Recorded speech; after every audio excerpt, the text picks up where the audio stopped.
Riding motorcycles taught me more lessons than any self-help book ever could.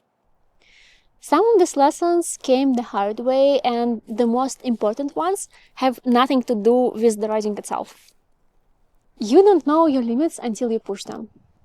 And I've crossed this line so many times. Traveling solo on my motorcycle or developing the skills needed to handle the bikes I wanted to ride. The problem with a comfort zone is that it shrinks when you stay within it. I'll give you an example. I can travel across Mexico from north to south solo on my BMW GS, or I can jump it over the cars, or I can ride this bike to hell and be comfortable with that. But every time I stop riding for a couple of months or a year, that feeling of capability disappears. And I find myself in fears and doubts about riding at all. Anxiety kicks in. What if I drop it? What if I get into accident? What if? And that goes on and on until I cross that comfort line again and just ride.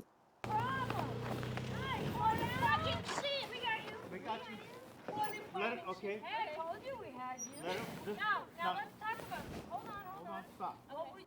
And then the miracle happens. Riding comes back into my comfort zone. And you know what? The same thing happens throughout our life every single day. The more we stay the familiar path, the more distant everything else feels. How many things do we postpone because of this anxiety? How many dreams do we give up? And the skill to cross this line again and again and expand the comfort zone is one of the most important skills I've earned so far. I learned to embrace the fears, to be friends with my fears, and it shows me the areas of my potential growth. It was awesome. It was awesome. It was scary as I expected. I will repeat this probably multiple times, but I think tomorrow. But I mean, if we do not overcome our fears, how do we do progress? Another thing that I learned from riding is trying to keep up with the most inspirational folks out there, and riding someone else's way does not lead to happiness or satisfaction. When you see on Instagram that someone is traveling around the world and posting beautiful photos, it makes you want the same. But do you really want it, or are you buying into a polished, unrealistic image? Life is more complex than perfect pictures, and you don't see what it takes for others to live the life they show you on social media, or they show you even in person.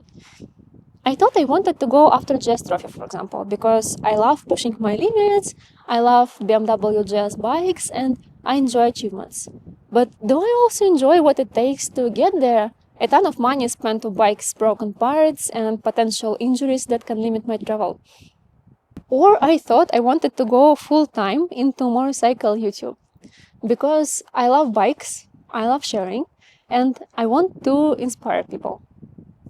But do I want to shift my focus from enjoying the ride to managing cameras and all the gear? Do I want to spend evenings editing videos instead of enjoying the sunset during my travels? I thought I wanted to ride around the world because it sounds like a beautiful, ambitious goal. But am I ready to give up everything else for it right now? And I also realized I need more rest during long trips, more rest than I thought previously. Do I want to handle that level of physical exhaustion for years? Whew. I'm in my room. I'm safe. I had a cold shower, laying on the bed under the AC. They provided me with cold water, and I was able to explain to them what's happening.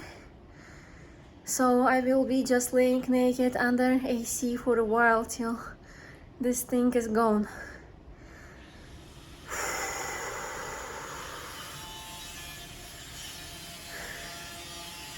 It almost went bad.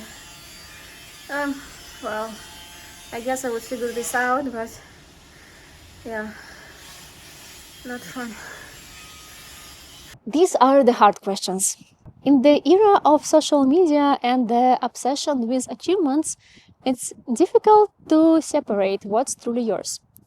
The skill I'm most grateful for is learning to listen to myself, listening carefully, to understand what is really mine and what is not. The body knows the best and it will tell. Also, things changes over time.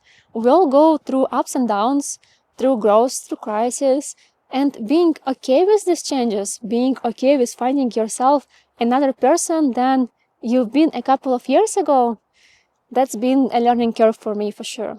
Next one is best rides happen when you leave your camera at home and let the phone sit in your pocket just for emergency. I know it sounds weird coming from a motorcycle YouTuber, but trust me. Over the years of riding and filming, I've learned how much it takes to capture a ride and how much it takes away from the experience itself. I'd recommend staying focused on the ride and minimizing distractions. I made this mistake in the beginning of my YouTube journey, trying to film everything, every single ride, and it became a learning curve for me as well. Now, every time I ride, I make a conscious decision. Do I want to fully experience this ride, or do I want to share it?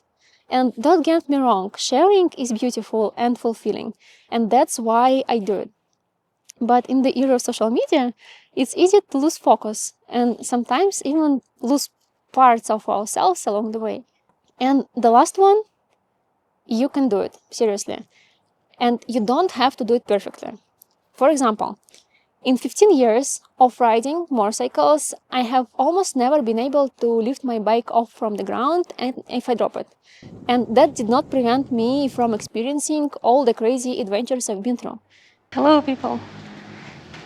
A very good morning from the mountains of Guatemala. Or take this. English is not my native language and I'm not very comfortable speaking it outside of my tech career, to be honest. I don't know how to call these things in English. But here I am doing a whole YouTube channel in English. And the trick here is that you don't have to live up to any expectations, while social media and other people will try to make you feel so.